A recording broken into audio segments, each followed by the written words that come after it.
हर वर्ष हमारे लिए एक नई चुनौतियों से भरा हुआ होता है। वर्ष 2024 भी हमारे लिए बहुत चुनौतियों से भरा हुआ है। मैं यहाँ मानव प्रजाति या ह्यूमन बीइंग्स या हम सभी की बात कर रहा हूँ। 2023 ने हमें एक बहुत ही चिंताजनक विषय दिया हुआ है। धरती के 1 लाख सालों के इतिहास में 2023 सबसे अधिक तापमान वाला वर्ष था। मेरा नाम है अभिषेक द्विवेदी। 2023 ने किस तरीके से तापमान की वृद्धि हुई, जिसका आकलन किया गया है धरती पर और सी लेवल पर। तो ये आकलन करने वाली एक संस्था है जिसको हम बोलते हैं C3S। मेरे पास कुछ डॉक्यूमेंट्स हैं। C3S एक संस्था है जो कि क्लाइमेट चेंज को ऑब्जर्व करती है। ये संस्था है European Union Copernicus climate change service, जिसको हम C3S बोलते हैं। C3S ने यूरोप में और अमेरिका में और एशिया में इन चीज़ों का अध्ययन किया और इसकी एक रिपोर्ट बनाई है। इस रिपोर्ट के मुताबिक जो 2023 वर्ष था हमारा, वो 2023 वर्ष धरती के 1 लाख सालों का सबसे अधिक तापमान वृद्धि वाला वर्ष था, जो कि अपने आप में एक बहुत बड़ा चिंता का विषय है। और ये सर्वे में जो सबसे महत्वपूर्ण बात देखी गई है वो ये देखी गई है कि ये तापमान वृद्धि यूरोप में, नॉर्थ अमेरिका में और एशिया में सबसे ज़्यादा ये चीज़ चाइना और इंडिया में देखी गई है, जो तापमान वृद्धि हुई है। अब ऑब्वियस सी बात है कि उन्होंने अगर चीज़ों का आकलन किया है तो उसके पीछे के उन्होंने कुछ रीजन्स भी दिए होंगे। तो जिसमें सबसे पहला रीजन जो उन्होंने दिया है वो ग्रीन हाउस गैसेस का दिया है। और ग्रीन हाउस इफेक्ट के भी जो बेसिक रीजन्स हैं वो हमारे इंसानों के ही हैं, जिसमें से सबसे पहला है जो हम दोहन कर रहे हैं फॉसिल फ्यूल्स का, बहुत ज़्यादा फॉसिल फ्यूल्स का यूज़ करना। दूसरा ट्रीज़ को कट करना। और तीसरा हमारी लाइफ स्टाइल को बहुत सरप्राइजिंग तरीके से टेक्नोलॉजी के ऊपर डिपेंड करना और फार्मिंग को कम करना। ये कुछ रीजन्स हैं जिनकी वजह से ग्रीन हाउस इफेक्ट बढ़ रहा है।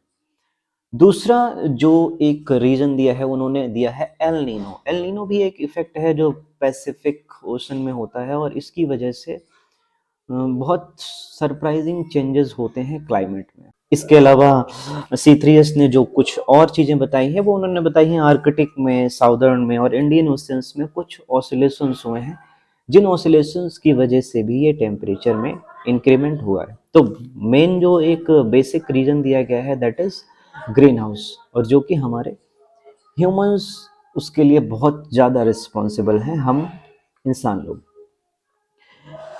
जो ग्लोबल टेम्परेचर हमारे इस धरती का रहा है वो रहा है 14.98 डिग्री सेंटीग्रेड, जो सन 2016 से 0.17 डिग्री सेंटीग्रेड ज़्यादा था।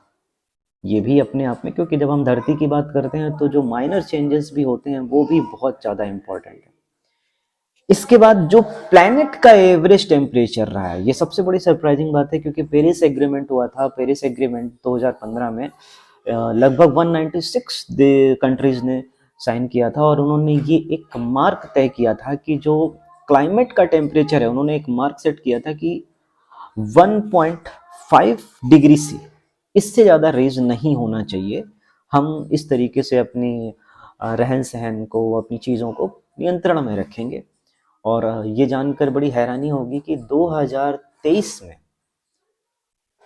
मार्क 1.5 था और 2023 में हमने इसको टच किया है 1.48, जो अपने आप में बहुत ही ज़्यादा चिंता का विषय है। C3S ने कुछ ग्राफ और कुछ आंकड़े प्रस्तुत किए हैं और उन आंकड़ों को एक एक करके मैं आपको समझाता हूँ। पहला डेटा हमारा है global surface air temperature degree centigrade में 1991 से लेकर के 2023 तक।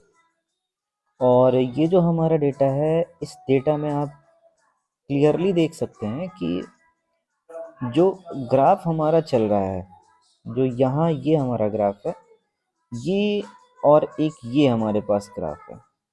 ये जो ऊपर वाला ग्राफ है ये हमारा 2023 का है और इस ग्राफ को आप क्लियरली देखें जून मंथ से लेकर के दिसंबर मंथ तक, तो ये मैक्सिमम है। ये इतना ज़्यादा जो हमारा टेम्परेचर है, इतना ज़्यादा इंक्रीमेंट ये किसी भी दूसरे वर्ष में नहीं है। और जून से दिसंबर तक किसी भी साल में ये सबसे ज़्यादा था, किसी भी कंपेयर में। और ये जो डेविएशन आप देख रहे हैं ना, डेविएशन मतलब जो स्लोप हम देखते हैं, ये स्लोप, ये 0.93 डिग्री सेंटीग्रेड था सितंबर मंथ में। यहाँ पे हम देखें सितंबर मंथ का रिकॉर्ड करीब हमारे पास में है, जो कि किसी भी पिछले वर्षों से कोई भी डेविएशन में सबसे अधिक है। इतना डेविएशन हमारा कभी भी नहीं रहा है। ये हमारे पास में दूसरा डेटा है जो कि ये शो कर रहा है कि number of days in a year, जब टेम्परेचर डेविएशन 1 डिग्री रहा हो, 1 डिग्री से 1.25 या 1.25 से 1.5 तक या ओवर, तो इसमें कलर जो डार्क ब्लू कलर है हमारा, वो हमें सीधे सीधे रिप्रेजेंट कर रहा है 1 से 1.25 तक। जो लाइट ब्लू वाला है वो हमें रिप्रेजेंट कर रहा है 1.25 से 1.5, एंड ओवर 1.5 डिग्री से जो सच में चिंता का विषय है वो है रेड कलर में।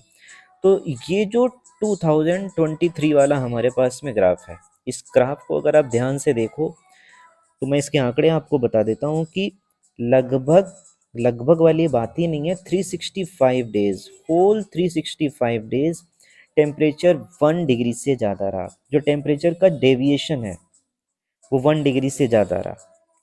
2019 में 363 दिन का था और 2023 में ये 365 डेज का है।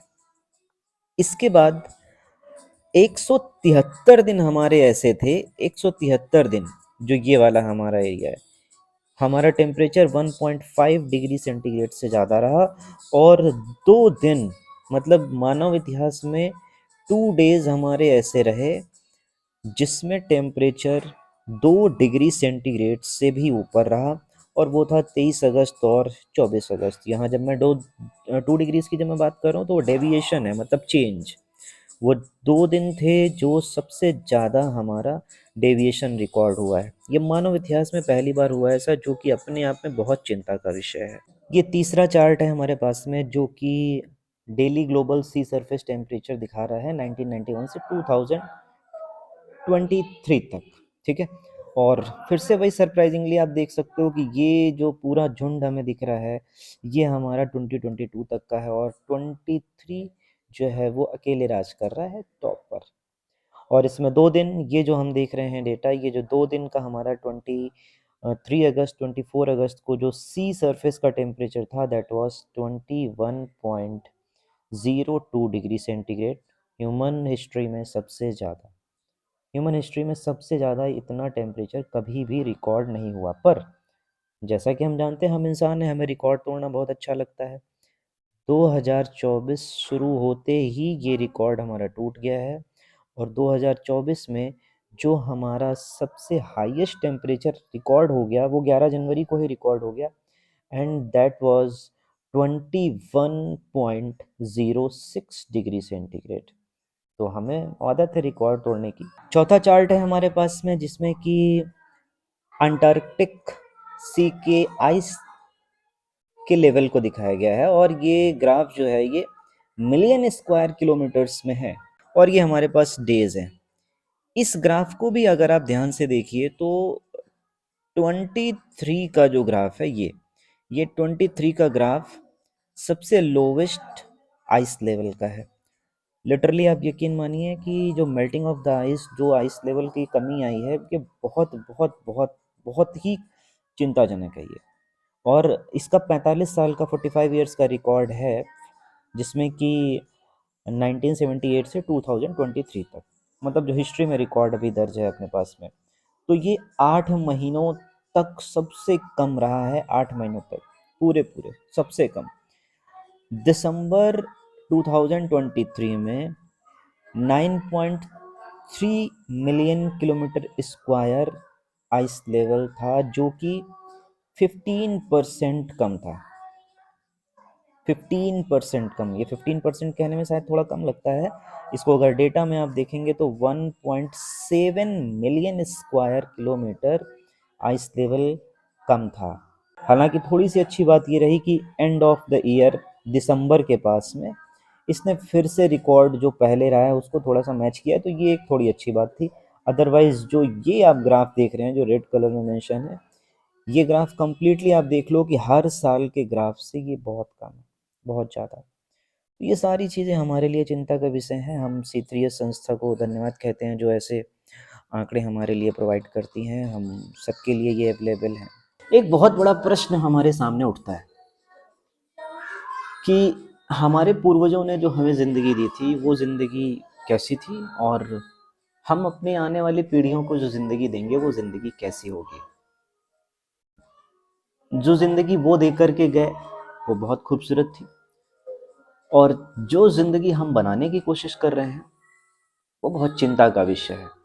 पर जो हमने अभी तक किया है वो तो हमारे नियंत्रण में है नहीं, लेकिन हम जिन चीज़ों का सुधार कर सकते हैं वो ज़रूर हमारे नियंत्रण में है। तो मेरे साथ जुड़ने के लिए, मुझे सुनने के लिए बहुत बहुत धन्यवाद। चैनल को सब्सक्राइब करिए, इसको ज़्यादा से ज़्यादा शेयर करिए, लाइक करिए। जल्दी ही हम दूसरा वीडियो लेकर के आएंगे, और यकीन रखिए कि वो वीडियो भी कुछ बहुत अच्छे टॉपिक पर होगा। तब तक के लिए शुभ रात्रि।